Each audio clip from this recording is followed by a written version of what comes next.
अधिकारों की रक्षा की और आज भी इस देश में आरक्षण बचा हुआ है, नौकरियां बची हुई है, हिस्सेदारी बची हुई है, राजनीतिक व्यवस्था कायम है, लोकतांत्रिक व्यवस्था है। तो धन्यवाद करना चाहिए उन जातियों का जिन्होंने अपने प्राणों का बलिदान दे दिया, लाठी डंडे खाए, गोलियां खाई, लेकिन अपने अधिकारों को छीनने नहीं दिया। सब लोगों को उनका धन्यवाद करना चाहिए। लेकिन दुश्मन का ये षड्यंत्र है और दुश्मन बड़ा समझदार है। दुश्मन जानता है कि 2 अप्रैल 2018 के बाद में ये दलित समाज एकजुट हो गया था। जब दलित समाज एकजुट हुआ तो वो ये सोचने लगे कि इनकी एकता को कैसे तोड़ा जाए। आप और मैं जानते हैं, जब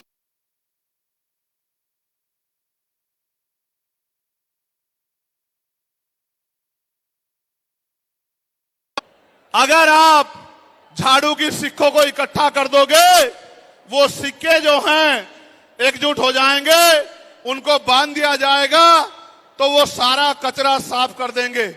लेकिन अगर वो जो सिक्के होते हैं, अगर आपने उनको अलग अलग कर दिया तो वो कचरा साफ नहीं कर पाएंगे, वो खुद कचरा बन जाएंगे, उनकी कोई हैसियत नहीं बनेगी। इसलिए हमारे महापुरुषों ने बहुजन समाज में भाईचारे की बात की। और आप महसूस करो, बाबा साहब अंबेडकर ने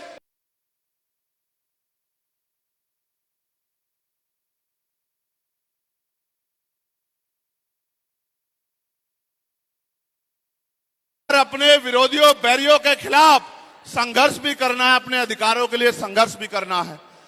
मैं जब देश के बाहर गया तो मैंने देखा कि वो लोग तरक्की कर रहे हैं, उनकी जिंदगी खुशहाल है, उनकी जिंदगी अच्छी बन रही है।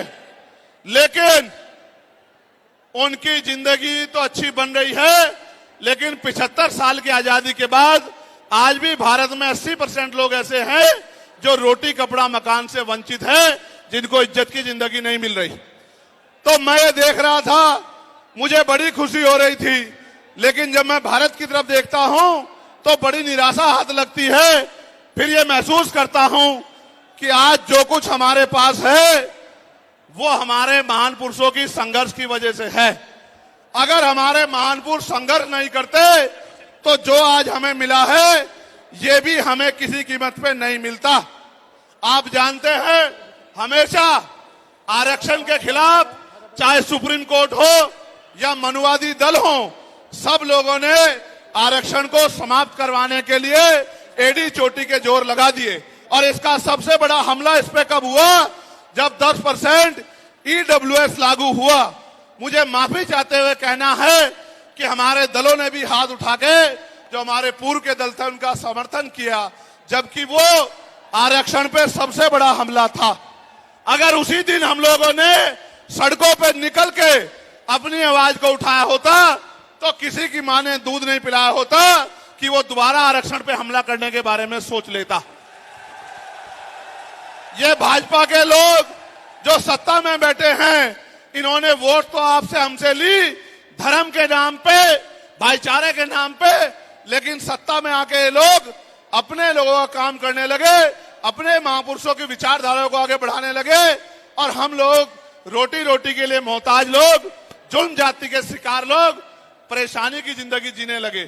मैं चाहता हूं कि जो जिंदगी हमारे लोग ऑस्ट्रेलिया में जी रहे हैं, ऑस्ट्रिया में जी रहे हैं, इटली में जी रहे हैं, यूरोप में जी रहे हैं, पूरे अमेरिका में जी रहे हैं, कनाडा में जी रहे हैं, इंग्लैंड में जी रहे हैं, ऐसी जिंदगी की व्यवस्था भारत में भी हो। लेकिन ये तभी संभव है जब राजनीतिक शक्ति हमारे पास हो। अगर राजनीतिक शक्ति भाजपा और कांग्रेस के पास रहेगी तो हम लोग इज्जत की जिंदगी इस देश में नहीं जी सकते। इस बात को आप लोग मेरी ध्यान रखना। ये मैं नहीं कह रहा हूं, ये बाबा साहब अंबेडकर ने कहा, political power is the master की। राजनीतिक सत्ता वो चाबी है जो आपकी सारी परेशानियों का हल कर देगी। और राजनीतिक सत्ता जिनके पास है, उनके लोग हजारों हजारों करोड़ रुपए लेके भाग जाते। उनके लोग, उनके पूंजीपतियों के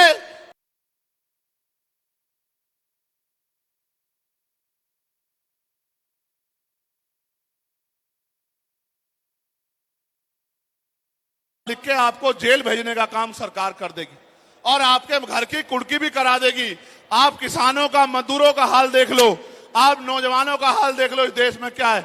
तो हमारी सबसे बड़ी मांग ये है, आप समर्थन करके बताना कि आप इस पे सहमत हो या नहीं हो।